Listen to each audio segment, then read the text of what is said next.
All right, listeners, we're back with Wise Guys Sports here with your hosts, Wilton Jackson and Julius. Wilton, that's a nice beat, ain't it?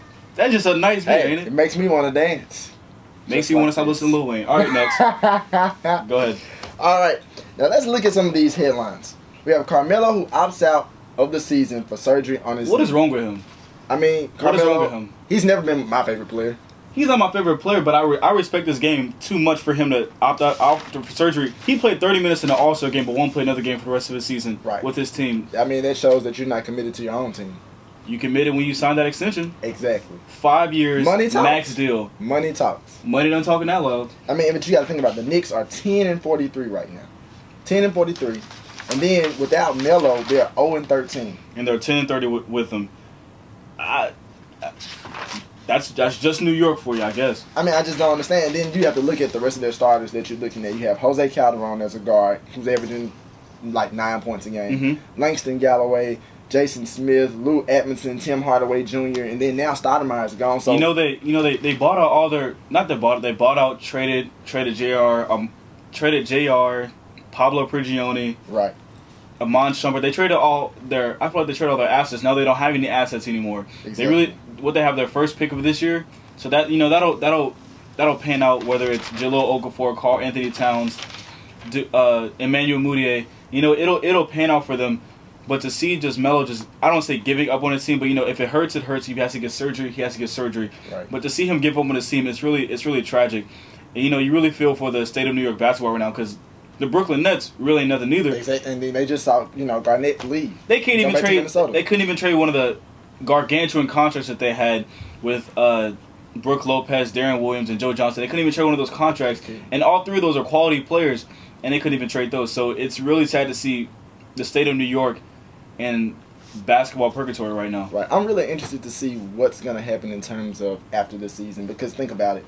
Melo's going to miss anywhere from 4 to 6 months. So that puts him back after surgery through, training and rehab, and that's early August. Mm-hmm. Basketball season starts in October, end of October, 1st of November. So what does that really look like in terms of him being able to play at the level that we know him able to play going into the next season? I heard it's called it might be microfracture surgery, but I'm not sure. And if it's microfracture surgery, Brandon Roy, you're looking at names like Brandon Roy, Greg Oden having those microfracture surgeries, and they haven't had good injury. Greg Oden hadn't been the same since he had the surgery. Exactly, and to see Melo go through that, it's really hard to see him go through that. And he's a superstar, an All-Star game starter consistently. So to see him come back, there's optimism around the situation, but it's a cloud of doubt seeing him just give up on his team like that. Exactly. Okay, let's move on to the All-Star festivities. Zach LaVine. Oh my gosh, did he really do that? What? You saw him about the Space Jam crew? Yes. And they sung this. I mean, the song was pretty dry. But, the dunk was amazing. Any of those dunks in any other dunk contest would have got 50s. But I don't know. I feel like it was his contest and everybody else was just a part of it. Right. And then you had the Sprint Celebrity Game with Kevin Hart. Now, that was funny. That's not funny. Yeah, that was funny. It's a joke. That's what I'm saying. It was funny. How does he win 4 MVPs and other players are doing better than him? It's a joke. Exactly. He's a joke. I mean, his skills are a joke. I can't take Kevin Hart serious. I frankly don't even think he's that funny. No, he's pretty funny, but he's not that funny. I can't take him serious on the court. I can't. What is he like 5'3"? Literally, yeah, like 5'3". But then you had the Compass Rising Stars Challenge, and then you had the U.S. versus the world. You had all the players that was going all over the world, and then you also had the U.S. with the players actually that were born in the U.S. and the world won. Andrew Wiggins was the MVP. He had 22 points, and then Rudy Gobert had a nice game. Zach LaVine had some nice plays. Right. Looking at all those the rising stars, the USA versus the world. It's good to see that the world actually has talent that can rival the NBA now. The older guys in the NBA, the LeBrons, Kobe's, the Kevin Garnett's, they're all born in the NBA. Exactly. I mean, they're all born in America. But to see some of the players outside of the country to come in exactly, it makes a statement. And looking at the future, you really see how those world guys are really going to take over the NBA. Looking at the guys from overseas are really going to come into the NBA and make their statement. Right. It's really good to see. It's a great time for the NBA across internationally. All right, and then we're going to move into the skills challenge.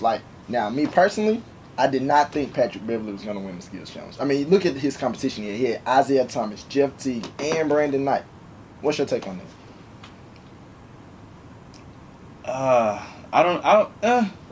It was. I really think it wasn't a highlight of the night, but it was so-so. Right. It's just another event in the All-Star weekend. I mean, but knowing you from Houston, you love the Houston Rockets. You homebody Houston. I love the Rockets. Wow. So it's like I said, he did an excellent job. It's just I didn't think he would win, but I'm glad he won and he represented Houston well in terms of. You don't have to tell me he represented Houston well. I know. Okay. Thank you. All right. Moving on to the Foot Locker 3-point contest. Now this was amazing. That was the highlight of the whole weekend, in my opinion. It was amazing. You had Klay Thompson, Kyle Korver, J.J. Redick, James Harden, Kyrie Irving, Wes Matthews, Marco Bellinelli. You're talking about, is it enough basketballs to shoot in the goal? Looking at how Steph Curry won the contest, it wasn't like he didn't just breeze through the contest. He really had to work for his shots. Yes. And even in a 3-point shootout, you don't think about it. You don't think about, just making shots. The whole world is watching you shoot 5 balls a rack. Exactly. You got to move. You got to place your money balls right. You got to shoot under pressure. You got to shoot with a timer. You got to shoot with a lead. It's not just like in a regular game you stop and pop or off of a pick or something like that. Exactly. So seeing how Steph Curry shine in the biggest moment, he's already having an MVP caliber season, but him shining in the biggest moment on the weekend, it's really good to see. Klay Thompson, James Harden, Klay Thompson got into the championship round with him, but he still couldn't keep up with the Splash Brother. But it's still good to see how, the Splash Brothers have made a statement over All-Star Weekend. Right. And then you look at the NBA All-Star Game. East versus West. Now, Julius, who did you pick for the show? For the We're not gonna get into details about that. You picked the East, right? And I said the West. Like I said, we're not gonna get into details. And who was the MVP? Okay, Russell Westbrook. All right, you're right. No. All-Star Game, I feel like it was really good. It was the West won 163-158. Russell Westbrook had 41 points, second most in the NBA All-Star Game behind Wilt Chamberlain. He's a ball hog. He did his thing. It's good. It will be good to see how that translates into the Thunder. But looking at another headline, the top 50 NFL free agents ranked by NFLTradeRumors.com. Justin Houston on top. The top 3 are Justin Houston, and Ndamukong Suh, Dez Bryant. Even Demaryius Thomas. If Dez Bryant leaves Dallas. If Dez Bryant leaves Dallas is in trouble. I'm gonna cry. Tony Romo, who is he gonna throw the ball to next? Terrence Williams, Cole Beasley. But it's not Nobody's. Dez Bryant. Exactly. Dez Bryant is a top 2 receiver in my opinion behind Calvin Johnson. I really hope they get to work out this contract with Dez Bryant and really get it going. But I got a question. And Ndamukong Suh, he might leave Detroit. He's a 28-year-old defensive tackle, probably the best defensive tackle in all of football. It'll be good to see where all these free agents land. Who do you think is more important, Dez Bryant or DeMarco Murray? Dez Bryant by far. You can behind that stellar offensive line. You can hide. I won't say hide, but you can put any running back in there and really propel them. And looking at DeMarco Murray, he carried the ball 392 times. Who's not going to have great stats after running almost 400 times in one season? You're going to have great stats behind that good of an offensive line. Right. Okay, and moving into some mid-season playoff standings for the NBA. You know what? I think you want to hold on that to after the break because we're going to get really into that about that.